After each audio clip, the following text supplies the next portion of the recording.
செய்யது மேலப்பாளையம் என்ன கேட்குறாருன்னா, ஒவ்வொரு நாளும் இரவு உறங்குவதற்கு முன்னால் நபி ஸல்லல்லாஹு அலைஹி வஸல்லம் அவர்கள் சூரா இஹ்லாஸ், அதைத் தொடர்ந்து 2 சூரா, அதாவது ஃபலக்கு நாசு, இதை ஓதி உடல் முழுவதும் தடவிக்கொள்வார்கள் என்ற ஹதீஸில் 3 முறை என்று உள்ளது.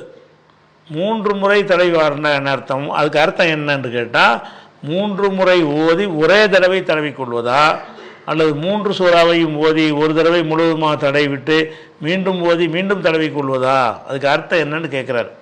அதான் ஹதீஸில் படுக்கைக்கு செல்லும்போது குல் ஹுவல்லாஹ் சூறாவையும், குல் அவுது பிரப்பில் ஃபலக்குங்கிற சூறாவையும், குல் அவுது பிரப்பின் நாஸுங்கிற இந்த 3 சூறாவையும் ஓதி உடலில் தடவிக்கிற 3 தடவை தடவுவாங்கன்னு வருது.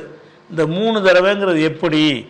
அதை கேட்குறாரு. எப்படின்னா, அதாவது அல்ஹம்து இந்த 3 சூறா ஓதிட்டு அப்படியே ஊதி தடவி கொண்டு மறுபடி ஊதி தடவி அப்படி செய்வதா, அல்ல ஒவ்வொரு தடவையும் ஓதி கையில் ஊதி அப்புறம் தடவி கொள்வதா? அப்படிங்கிறதுக்கு விளக்கம் என்னன்னு கேட்குறாரு. இது விளக்கமே சொல்ல வேண்டியது இல்லை, ஹதீஸில் விளக்கமாக தான் இருக்குது. இது நம்ம விளக்கி சொல்கிற அளவுக்குள்ள ஒரு விஷயம் கிடையாது. புகாரியில் 5017வது ஹதீஸ் எடுத்துக்கிட்டிங்கன்னா அதில் இதை நீங்கள் கேட்ட கேள்விக்கு நேரடியான ஒரு பதில் அதில் இருக்கிறது. அண்ணன் நபி ஸல்லல்லாஹு அலைஹி வஸல்லம், ரசூல் ஸல்லல்லாஹு அலைஹி வஸல்லம் அவர்கள் காண இது ஆவா இலா ஃபிராஷிஹி, தனது படுக்கைக்குள்ள லைலத்தின் ஒவ்வொரு இரவுலையும் படுக்கைக்கு செல்லும் பொழுது ஜமா கஃபைஹி, கஃப்னா அந்த முன்கைக்கு சொல்லுவாங்க, இது வரைக்கும் உள்ளதுக்கு பேர் கஃப். 2 கஃப்பையும் இணைப்பார்கள், 2 கையையும் முன்கையையும் இணைப்பார்கள். சும்மா நஃபஸ ஃபீஹிமா, பிறகு அதில் ஊதுவார்கள். இப்போ கரஃபீஹிமா, அந்த கையிலே ஓதுவார்கள். குல் ஹுவல்லாஹு அஹது என்பதையும், ஓ குல் அவுது பிரப்பில் ஃபலக் என்பதையும், ஓ குல் அவுது பிரப்பின் நாஸ் என்பதையும் ஓதி சும்மா யமுசஹு பிஹிமா, பிறகு அந்த 2 கையை கொண்டும் தடவுவார்கள். மஸ்ததா மின் ஜசதிஹி, தனது உடம்பில் எந்த இடத்துக்கு தடவ இயலுமோ அங்கெல்லாம் தடவுவார்கள்.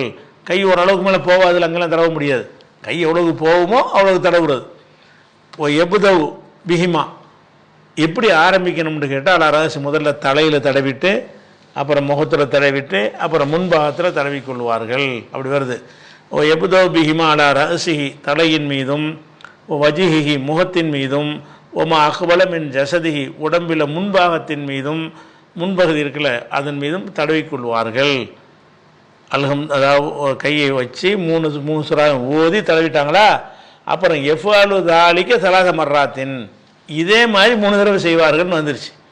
அப்போ என்ன செய்யணும்? மறுபடியும் இந்த 3 சூறாவையும் ஓதி மறுபடி கையில் ஊதி மறுபடி தடவணும், மறுபடி இந்த 3 சூறாவையும் ஓதி மறுபடி கையில் ஊதி மறுபடி தடவணும்னு தான் அந்த ஹதீஸு தெளிவான வாசகங்களை கொண்டதாக இருக்கிறது.